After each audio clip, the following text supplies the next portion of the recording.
Hello guys, welcome to another video. दोस्तों, आज मैं एक और स्टोरी को ट्रांसलेट करने जा रहा हूं और हमेशा की तरह मैं इसे हिंदी में ट्रांसलेट करूंगा। इस वीडियो में आपको वर्ड बाय वर्ड मीनिंग मिलेंगे और साथ में मैं ग्रामर के पोर्शन को भी कवर करूंगा। तो आपसे गुजारिश है, वीडियो को लास्ट तक जरूर देखिएगा ताकि आप इसको अच्छे तरीके से समझ सकें। तो वीडियो शुरू करते हैं। वीडियो का जो टाइटल है वो है द पुअर डिवोटी। डिवोटी का मतलब होता है भक्त। पुअर कहते हैं गरीब या बेचारा। तो द पुअर डिवोटी यानी कि गरीब भक्त। तो ये था हमारा टाइटल। इसको मजीद पढ़ते हैं। Once a poor man lived in a village. Once once का सेंस होता है एक दफा या एक बार। अ पुअर मैन एक गरीब व्यक्ति। लिव्ड रहता था। लिव की सेकंड फॉर्म है लिव्ड, रहता था। इन अ विलेज एक गांव में। तो इसका क्या मतलब हुआ? Once a poor man lived in a village. एक बार एक गरीब व्यक्ति एक गांव में रहता था। He was so poor that he could barely feed his family once a day. He was so poor, वो बहुत गरीब था। That के he could barely, barely का मतलब होता है मुश्किल से। तो वो मुश्किल से क्या कर पाता था? फीड, खिला पाता था। फीड का मतलब होता है खिलाना।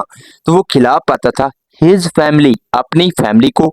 वंस अ डे, दिन में एक बार। तो इसका क्या मतलब हुआ? ही वॉज सो पुअर, वो इतना गरीब था। डैट के he could barely feed his family once a day, कि वो अपनी फैमिली को दिन में एक बार बड़ी मुश्किल से खिला पाता था।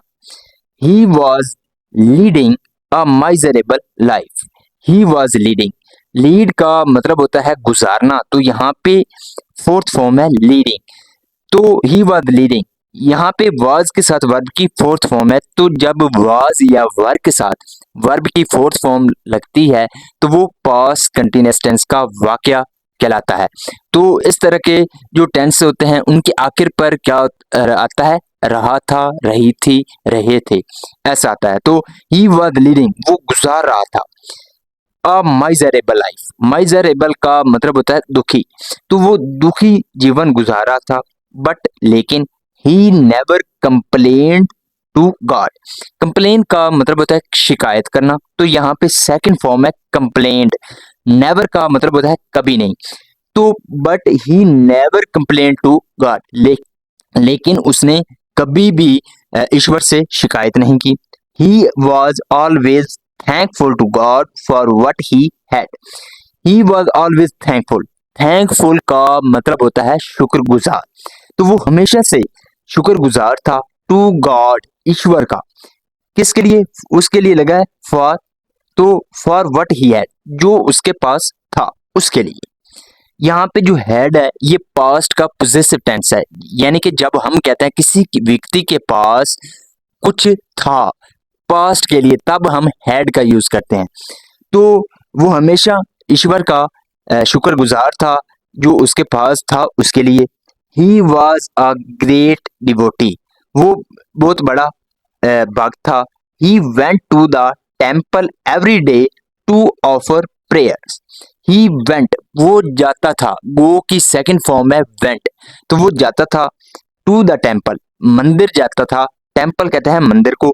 तो वो मंदिर जाता था एवरी डे, हर दिन। टू ऑफर प्रेयर, ऑफर का मतलब होता है पेश करना। तो प्रार्थनाओं को जो है पेश करने के लिए वो क्या करता था? मंदिर जाता था। He use to go around the temple 7 time. He use to go, वो जाया करता था।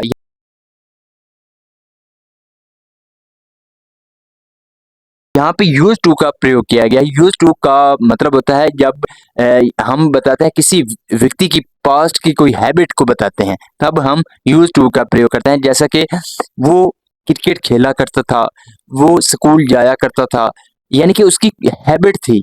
तो तब हम यूज टू का प्रयोग करते हैं। तो इसी तरह है, ही यूज टू गो, वो जाया करता था। अराउंड द टेम्पल, मंदिर जाया करता था। 7 टाइम, यानी कि 7 मरतबा वो क्या करता था? मंदिर जाया करता था। देन फिर only he use to go to work, तो तभी ही वो क्या करता था? काम पर जाया करता था। वन डे एक दिन God felt sorry for the poor condition of his devotee. तो एक दिन गॉड फेल्ट, फील की सेकंड फॉर्म है फेल्ट, जिसका मतलब होता है महसूस करना। तो गॉड ने महसूस किया, सॉरी यानी कि दुख महसूस किया, for the poor condition. Poor condition का मतलब होता है गरीब हालत, कंडीशन कहते हैं हालत को। तो जो गरीब हालत थी ऑफ हिज डिवोटी, अपने भक्त की। तो इसका क्या मतलब हुआ, एक दिन जो ईश्वर थे उन्हें अपने भक्त की गरीब हालत पर दुख हुआ। सो इसलिए he kept a bag full of gold coins for him outside the temple. Keep की सेकंड फॉर्म है केप्ट। कीप का मतलब होता है रखना, तो केप्ट उसने रखा। अब बैग, एक बैग रखा, फुल ऑफ गोल्ड क्वीन, सोने के सिक्कों से भरा हुआ, फॉर हिम उसके लिए, आउटसाइड द टेम्पल मंदिर के बाहर। आउटसाइड का मतलब होता है बाहर। तो इसका क्या मतलब हुआ, so he kept a bag full of gold coins for him outside the temple. तो इसलिए उसने एक सोने के सिक्कों से भरा हुआ थैला जो भाग था उसके लिए मंदिर के बाहर रखा। नेक्स्ट मॉर्निंग, अगली सुबह, the devotee went to the temple. जो भक्त था वेंट, वो गया, गो की सेकंड फॉर्म है वेंट, वो गया, टू द टेम्पल मंदिर गया। He went around the temple with his eyes closed and chanting God's name. He went वो गया, अराउंड द टेम्पल यानी कि वो मंदिर गया, विद हिज आईज क्लोज्ड अपनी आंखों को बंद करके, एंड चांटिंग, चांटिंग का मतलब होता है जपना।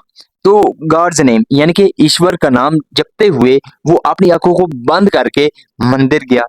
सो इसलिए he never saw the bag of gold queen. He never उसने कभी नहीं, सॉ देखा, the bag of gold queen सोने के सिक्कों का थैला उसने कभी नहीं देखा।